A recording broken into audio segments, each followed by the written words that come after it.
Let's enter into today's sutras, today's aphorisms.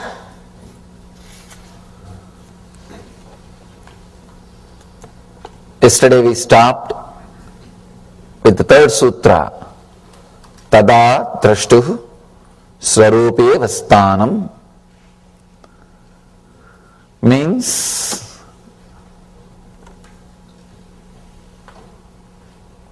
when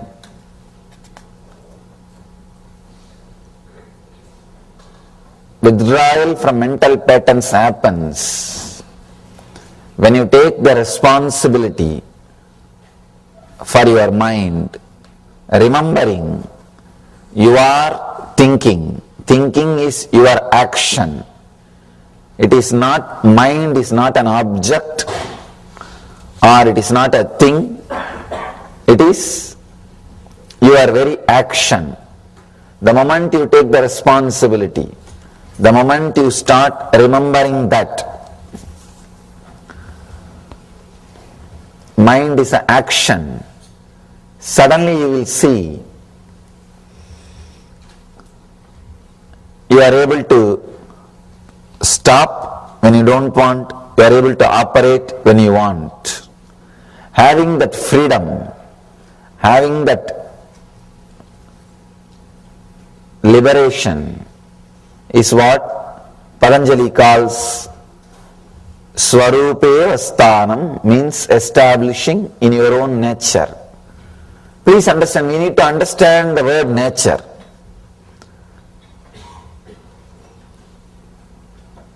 It's an important understanding. Usually, what we call as nature is the state which is confused, deluded, depressed. We start calling this as our nature. Where Patanjali says Swarupe, nature means complete, settled, pure consciousness. It doesn't say our deluded state as nature. Usually, when we talk or think or anyway, anytime, when we use the word our nature, we start using the meaning of our nature, what we call or what we think as our nature. That is a big problem. Sigmund Freud's specimen is not normal because he is working with all passions. He is working with abnormal people and creating a standard. Naturally, it will not be normal. What idea we have about normalcy is our nature, but that is not the true nature. Here, Patanjali says nature means in the state where there is no thoughts.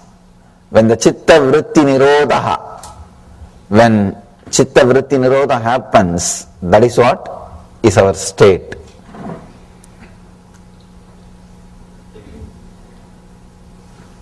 Superficially, when you look at the sutras, Patanjali looks like a scientist, straight. He is not lost in poetry. You can see there is no poetical words here. There is no poetry. Being an enlightened master, talking in a simple, straight prose is very difficult. Because in enlightenment, you are lost in ecstasy. You are lost in ecstasy. And talking in a simple prose words seems to be abnormal, seems to be too rude, too violent. But here, if you look a little deep, you will understand the tremendous compassion of Patanjali. The Patanjali's compassion, the very stand he takes. He is not interested in agreeing with what you call as nature, with what you call as standard. From the very step, he is very clear about what is our nature. One more beautiful thing. First, he gives the truth. As I was telling yesterday, that 33%, the first 33%, waiting for the click, just express the truth, they will have the connection. The second 33% needs little conviction, little convincing, little one or two techniques. The third 33, very difficult to handle. He is slowly touching one by one through these first 3 sutras. He is trying to give the click, straight click to the first 33% who are waiting for the truth, who are just waiting for the click to happen. He is giving them chance. So in these 3 sutras, the whole thing he completes. Whatever he is going to tell, the essence of everything he completes in these 3 sutras. All you need to understand is understanding this one thing. Mind is not a thing, it is your action. Just like you can stop walking, standing, sitting, you can stop the mind because it is an action. This one understanding is enough. Nothing else is needed. You are a yogi now. You are a yogi. When you don't understand, when you think, no, it is not that easy, I think the Swami doesn't know much. He is trying to pacify us, he is trying to cover up his ignorance by telling something, yoga cannot be that simple, then why did he have such a big book in front of him? And why people study so many years, so many hours, they bend this way, that way, stand upside head, topsy-turvy, and all kinds of things people do. But he is straight away telling in one word, mind is not a thing, it is a action, just stop, you are a yogi. So when you have all these questions, any one of these questions, now you are second 33%. You are second 33%. Now Patanjali is talking to you. The next step he is taking. He started using the words of a teacher, a lecturer. First 3 sutras is like a master, straight, Zen master. Now he is going to the second tone. He starts explaining one by one. This is what, this is what, this is what. He is using more word. I can say he is little compassionate. He is not ready to leave us. After some time, after this chapter, he is handling the third category. You should see the tremendous passions. Tremendous passions. Amazing passions, explaining every inch. Actually, first when I read the Yoga Sutras, I thought, how can an enlightened master be so dry? Because he is not making any jokes, stories or poetry, nothing. Straight away he is talking like an angry husband. And not a single extra word, nothing, straight, he's saying tuck, tuck, tuck, tuck, tuck. Now I understand, first he is trying to deal with the people who are waiting for the click, who have experienced that now, ata yoganusasanam, who are ready, who are in this moment to receive yoga, who are ready for yoga, who are ready to explode. So he is trying to handle them, they are waiting. He can't delay the process. He can't make them wait more and more. So he is straight away delivering for them. Once he is finished with them, then he goes to second 33%. There he is little more relaxed. He is using extra words. He is not poetic, but at least using extra words to convince. In the third, when he is touching the third 33%, there he is very poetic. He is very poetic, very tempting, using all the words, methods, techniques to give extraordinary powers, to give all possible bonuses. He has big sailboats save 60%. He has all kinds of boats. When he works with the third 33%. Let's enter into the next level sutras. He says, when the chitta vritti nirodha, when cessation of mind happens, it results in relaxation into one's own true nature of limitlessness and total understanding.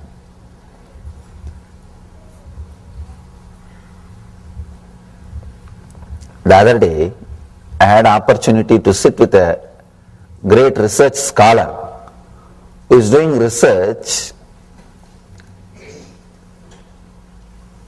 in the ancient civilization which existed in India. I can say that is the Indian civilization is the oldest living civilization. It is oldest and still living.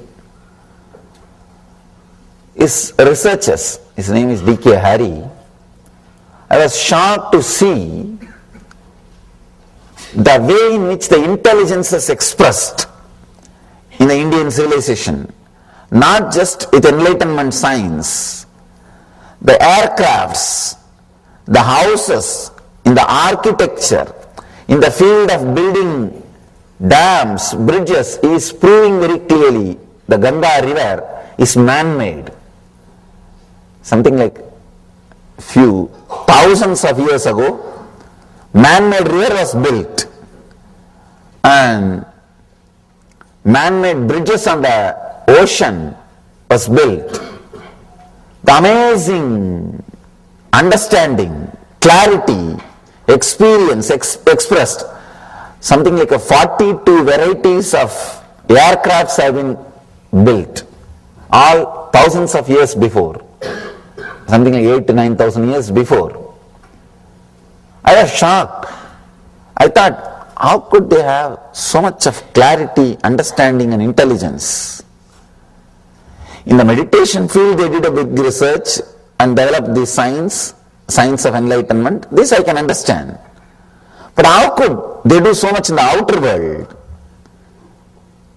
When I myself dive deep into the yoga, into this consciousness, I understood when there is no thought, when you are in your nature, you have limitless energy and true understanding about everything. That is what here Patanjali says. Limitlessness and total understanding. Any direction you can direct your consciousness, you will have clarity about that truth. You will have total understanding in that direction. Like things will be waiting to reveal itself to you.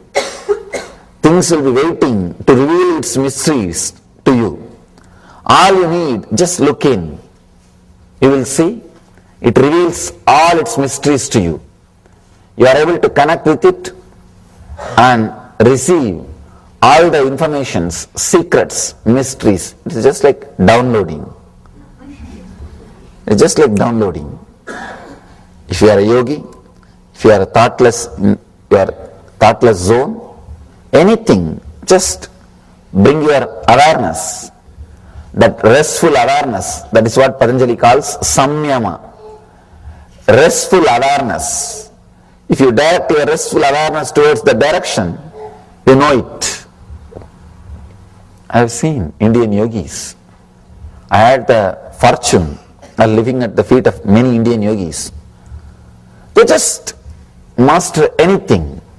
I have seen a yogi, one devotee brought him very complicated electronic mechanism.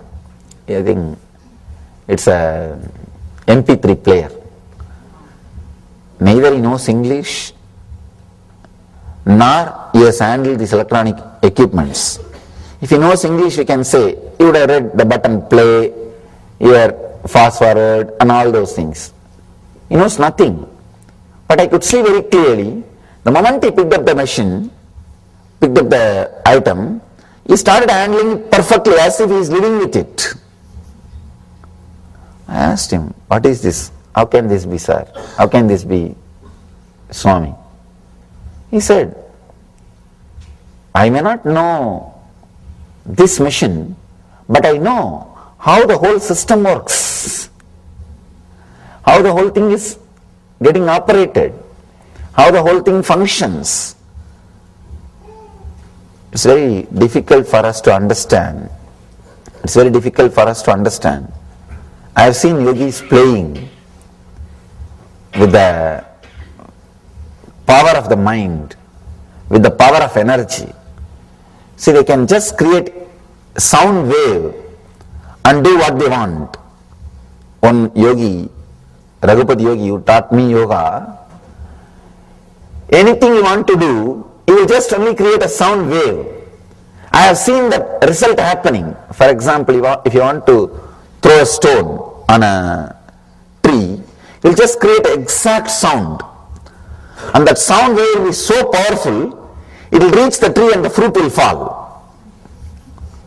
You will take, if you want to break a stone, you will take that stone in the hand and create a sound wave as if it is hit by a hammer. That sound wave will be so strong, the stone will be into pieces.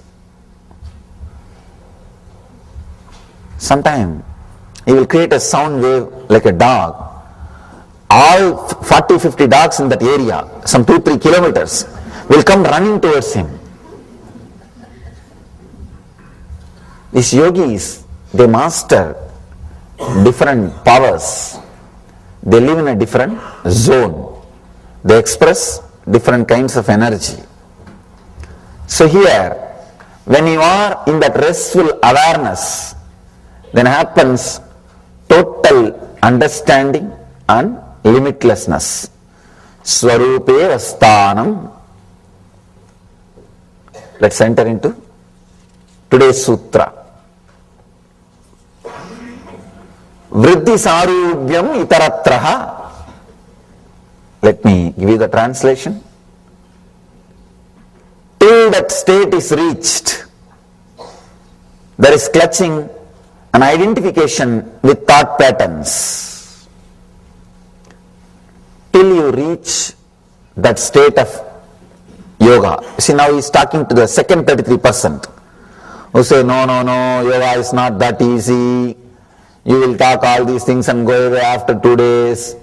We know how difficult it is. I am practicing 20 years, I am practicing 10 years, I am practicing 35 years.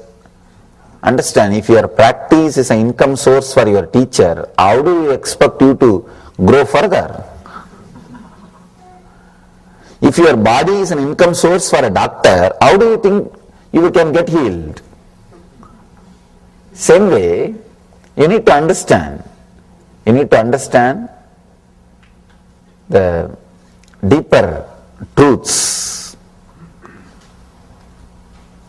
Till that state is reached, when you say, no, it is not that easy, then Patanjali also says, all right, it is not that easy.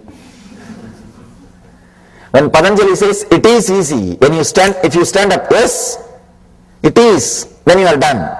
The click has happened, you don't need anything further. Leave the truth. That's all. If you add that click, now all these things are just entertainment. Oh, this one is there, after all let me know about this, nothing wrong. If you are reading this further as an entertainment, it's perfectly alright.